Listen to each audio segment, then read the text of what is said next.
Bab 34. Keributan. Tidak lama kemudian, sinar cahaya pagi muncul di Cakrawala.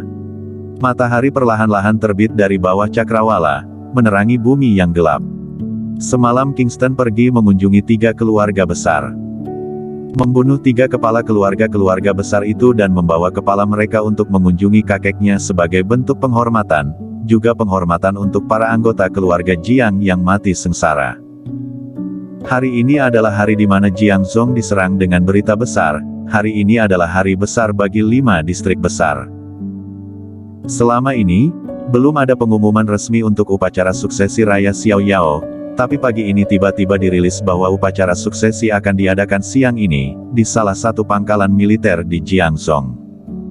Kabar ini menyebabkan keributan besar.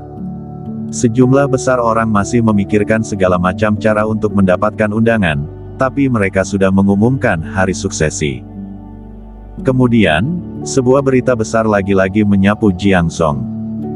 Selamat pagi para pemirsa, kami adalah saluran berita Jiangzhong. Semalam, konglomerat ternama, Jonas Wang, ditemukan mati di rumahnya, dengan kepala dipotong. Stephen Zhao juga ditemukan mati di rumahnya, Alex Zhou juga sudah mati. Kondisi mayat ketiga orang ini sama, mereka diikat di kursi dengan kepala dipotong.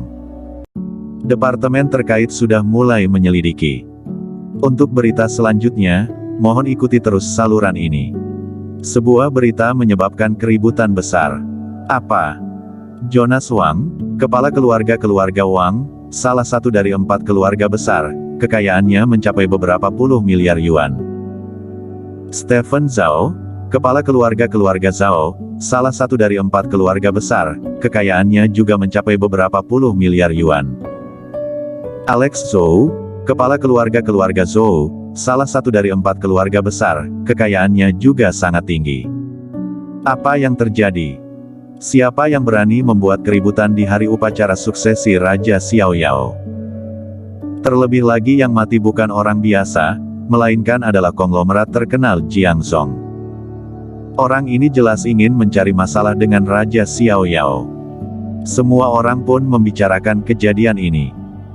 Ditambah dengan kematian Waxten Xiao, kepala keluarga Xiao beberapa saat yang lalu. Kepala keluarga 4 keluarga besar Jiangzhong sudah mati semua, apakah hanya kebetulan, atau ada yang sengaja? Di rumah sakit kota Jiangzhong, Melody dibawa tepat waktu ke rumah sakit. Tangannya yang dipotong sudah disambung kembali, tapi sudah tidak bisa digunakan secara normal. Wajahnya dibalut kain kasa, dia berbaring di atas kasur. Melody, ada kejadian besar, kepala keluarga Wang, Zhao dan Zhou sudah mati semua, kepala mereka dipotong, tubuh mereka diikat di kursi. Kata seorang anggota penting keluarga Xiao. Apa? Mendengar kata-katanya, tubuh Melody membeku. Sudah mati. Melody, sebenarnya siapa yang melukaimu? Apakah hal ini ada hubungannya dengan ayah kita? Apakah orang yang membunuh ketiga kepala keluarga itu adalah orang yang melukaimu? Wajah Melody memucat, dia segera berkata, "Kak, cepat bawa anggota keluarga Xiao pergi dari Jiangzhong, semakin jauh semakin baik, jangan kembali lagi seumur hidup." Melvin Xiao tidak mengerti. Dia bertanya, "Melody, apa yang sebenarnya kamu takutkan? Siapa orang ini? Hari ini ada hari upacara suksesi Raja Xiaoyao, tapi dia malah membuat keributan sebesar ini.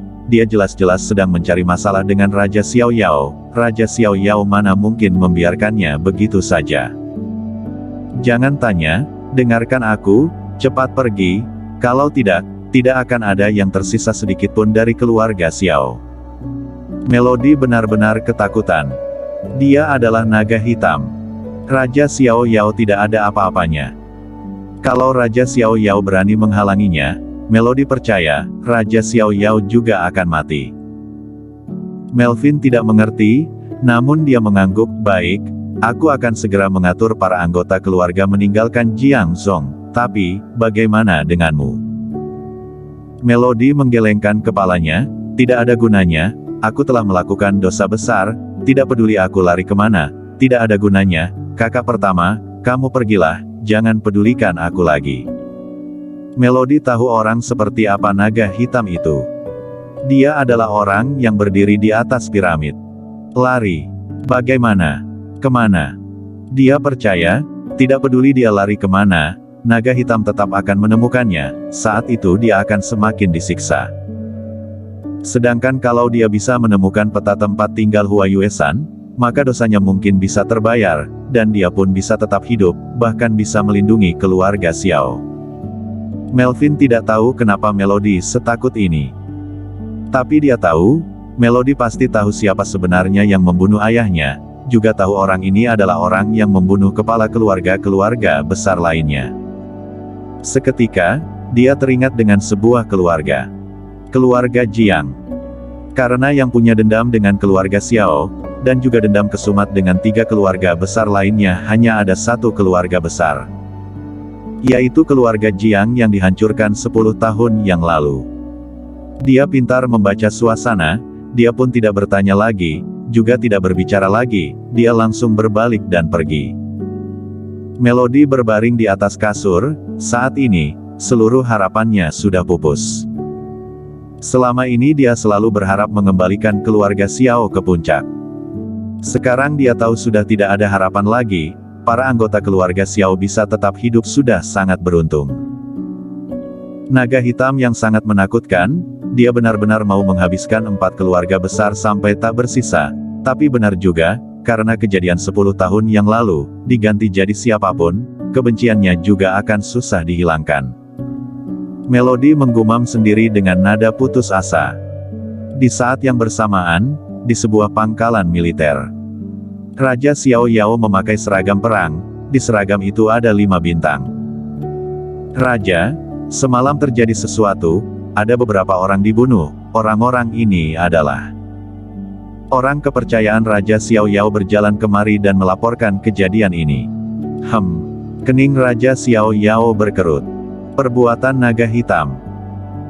Seharusnya saya menemukan bahwa naga hitam adalah orang yang Klutang selamatkan dari insiden kebakaran keluarga Jiang 10 tahun yang lalu, rupanya terbakar hancur, tidak tahu bagaimana wajahnya sudah diganti, kemudian dia pun tiba di belantara selatan dan menjadi seorang tentara kecil, dia maju ke medan perang dan dalam 10 tahun, prestasinya sangat bagus, kemudian dia pun diberi posisi naga hitam dan memimpin jutaan tentara naga hitam.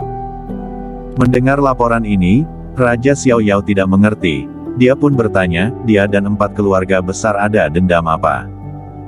Saya menemukan bahwa kehancuran keluarga Jiang 10 tahun yang lalu mempunyai hubungan yang erat dengan keluarga Xiao. Terlebih lagi insiden kebakaran keluarga Jiang itu berhubungan dengan 4 keluarga besar. Raja Xiao Yao merenung. Sebelumnya dia hanya tahu, Kingston Jiang membunuh Braxton Xiao karena Braxton menyentuh istri Kingston, Klutang. Namun dia tidak menyangka, masih ada begitu banyak kejadian di masa lampau. Klutang adalah orang yang menyelamatkan Kingston 10 tahun yang lalu, sedangkan keluarga Xiao adalah pelaku utama yang menghancurkan keluarga Jiang. Raja, bagaimana kita menangani masalah ini? Di hari upacara suksesi Anda, Kingston Jiang malah membuat keributan besar seperti ini. Kalau kita tidak memberi penjelasan kepada publik, takutnya akan mempengaruhi nama baik Anda. Raja Xiao Yao memasang wajah pahit. Penjelasan. Penjelasan apa? Memangnya kamu berharap aku mengirimkan sekumpulan tentara untuk menangkap naga hitam? Aku tidak seberani ini, lapor saja ke atas, lihat apa kata mereka. Baik, tunggu. Raja, masih ada hal lain. Lupakan saja. Raja Xiao Yao berpikir sebentar kemudian berkata, tekan saja dulu beritanya, cari sebuah kambing hitam, gantikan Kingston menanggung akibat ini. Raja, Anda harus memikirkan hal ini baik-baik, naga hitam mengajukan surat pengunduran diri dan kembali ke Jiang Zhong adalah untuk membalas dendam. Ini hanyalah sebuah permulaan, di masa depan tidak tahu akan ada berapa anggota 4 keluarga besar yang akan mati. Sekali sih bisa ditekan, tapi apakah selanjutnya masih bisa ditekan?